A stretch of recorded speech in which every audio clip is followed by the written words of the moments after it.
at the Red Barn. We're at the Red Barn Theater getting ready to put on the show Church Basement Ladies.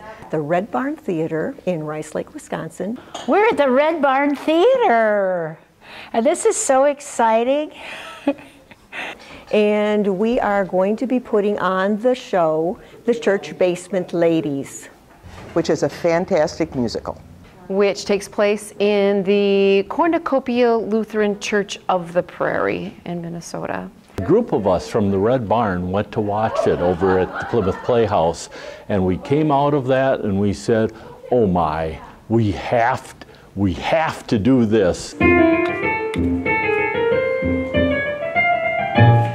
increase the appeal when you're mixing up a meal, dance along to the Pale Food Polka. Church Basement Ladies is a funny musical about 4 ladies who spend their entire lives in the basement of their Lutheran church.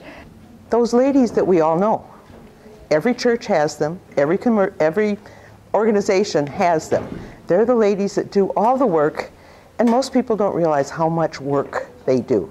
People are going to recognize the folks in this show, and they may say, oh my God, that is Hazel.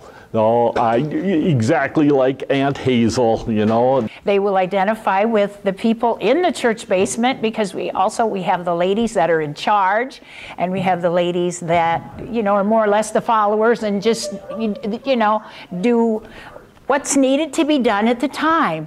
And they go through weddings and funerals and all of the different parts of life together. Honesty. I think that's what it is. I think it's honesty, where the characters, they are who they are, and they're not pretending to be anybody else, and they say the things that a lot of us think and don't say out loud, and that makes it funny because we can relate to that. The relationships are deep because some of these ladies have worked together for years, watched them grow up.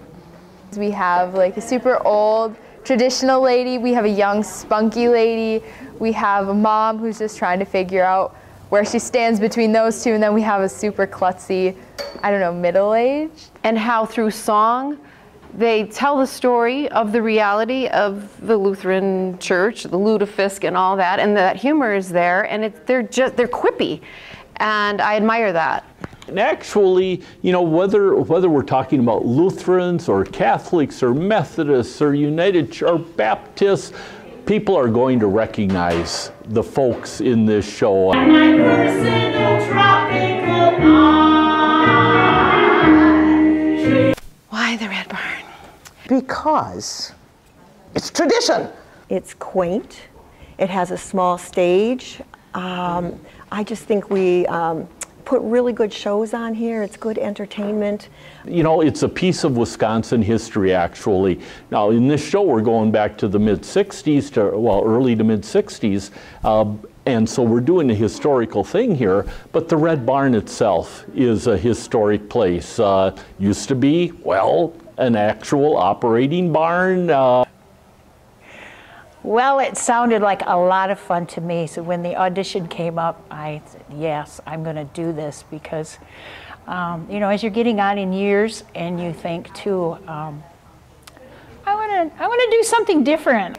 Like the people who are just here all the time, like they're also nice and willing to try new things, and it's just a really welcoming atmosphere, and it's a great place to spend time. And then also the building is just a really fun place to be because of like the character of the building, because it's an old building and it's a barn. It's just so fun. Scott Jensen said, well, you're hooked. You're going to be here. And 6 years later, I think he was right. I'm still here. You know, you come in and you just feel like you're at home. People who come here, I know people who travel a long way to come here. People come from all over to this place. And now that we have this beautiful, you know, access and the bathrooms upstairs, and it's... Oh, okay. So the barn now has 2 new bathrooms upstairs. It is handicap accessible. We've got a new area for displaying artwork. And it just seems like it's roomier, easier to get around, and it's lovely. please come check this out. It's well worth it. I mean, $17. You're going to get more than $17 worth of entertainment, guaranteed.